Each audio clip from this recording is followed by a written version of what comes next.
Hi, it's Robin Tull, Tull Financial Group. I've seen a lot of social media questions out there about financial planning, about stock market, about the future. And I thought, having been around for about 35 years, probably seen a lot over those 35 years, I thought, well, why don't we address some of those questions? Um, I remember last month, my family, we always go on a family vacation out west. We had been in Montana. I was on my way back. All of a sudden, the news broke about this virus, and stock market just began to fall, plummet. You could even use that word. And I handed my phone to my wife, and she looked at the market and she goes, "Robin, it's not your first rodeo." And I realized and said, yeah, it's true. I remember 1987, we didn't have the internet back then, but the market fell about 20% on that one day. I think of 1999 when people were talking about Y2K, when the calendar went from 1999 to 2000 and the markets began to drop. There was a technology bubble burst. There was the 9/11, which, boy, that affected all of us. I remember how everybody just paused right then that day, and many of us went to church that night just to pray and to think about the future. And then, there was other things, of course, the 2007, 2008 Great Recession. And there's other times throughout that, but that's what I meant by, this is not my first rodeo. And so when you look at it, you say, how does that affect me? And one thing we always tell our clients is you got to set the allocation of your investments prior to an event.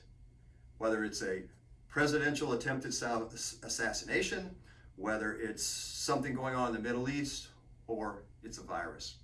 Set your allocation in advance. And so you say, why do you set your allocation in advance?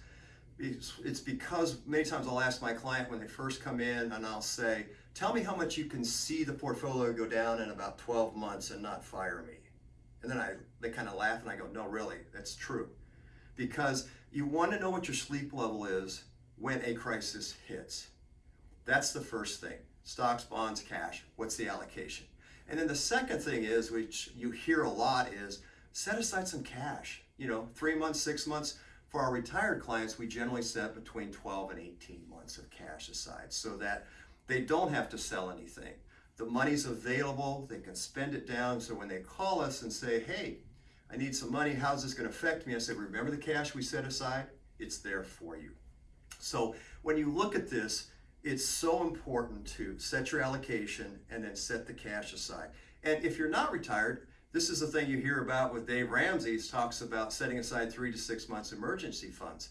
I think we've gotten away from that. And maybe after this, we begin to move back towards the principle of simply setting aside cash for a short period of time for emergency funds. And then the other principle I think that you remember is to think about is remind yourself through the crisis, what are those principles? Like last week, we had a joint call, we hosted JP Morgan, and our clients called in, webinar, and learned about the principles of long-term investing. So, I often get the question, why don't we sit out on the sidelines a little while and then get back when things settle? Well, best thing, the way to consider that is, you think of a lifeguard blowing the whistle. Everybody get out of the pool. Everybody get back in the pool. It's just not feasible. Nobody knows when the right time to get back in. And that's one of the principles that we were sharing with our clients through that JP Morgan call.